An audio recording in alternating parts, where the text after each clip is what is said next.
Hello YouTube, hello nerd fighters. Here's something I found out recently I wanted to share with you. You probably know this. If you take any published book you happen to own and you open it to the title page and then you look right behind the title page, on the other side of the title page, what you'll find is a copyright notice. I'm guessing you know that. I knew that. Here's what I just found out. If you take this book, The Catcher in the Rye, and you look for the copyright notice, here's what you'll see. Copyright 1945, 1946, 1951. So, 3 copyright dates. What's that all about? I look into it.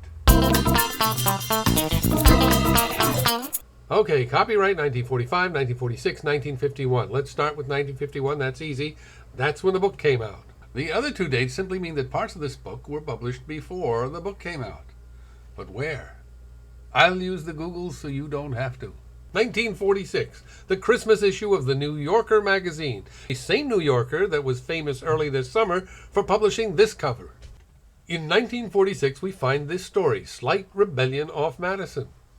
Hey, looky here, it's our old pal Holden Morrissey Caulfield. As I live and breathe. Slight Rebellion off Madison is about the disastrous date between Holden and Sally Hayes. The one where he takes her to the theater, then they go ice skating, then they sit down and talk. And he says, hey, why don't we just leave all this and run away and live together till my money runs out? And she goes, what?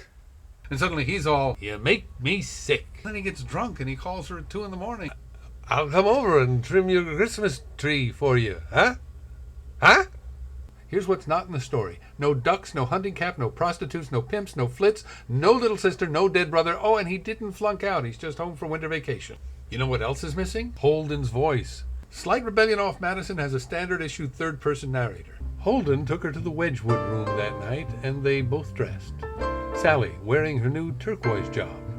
See, it's not Holden talking. It's a Salinger. Footnote, the Wedgwood room, a real place, swank supper club in the famed Waldorf Astoria Hotel. And I also looked this up. The week before Christmas week in 1946, you know who was playing the Wedgwood room? Frank Sinatra. Oh, one more thing about this story. Although it was published in 1946, it actually goes back years and years before. Salinger may have started writing it in 1940. He actually submitted it to the New Yorker in 1941, and they accepted it for publication in the Christmas edition of the New Yorker magazine in 1941. Well, then why didn't they publish it in 1941?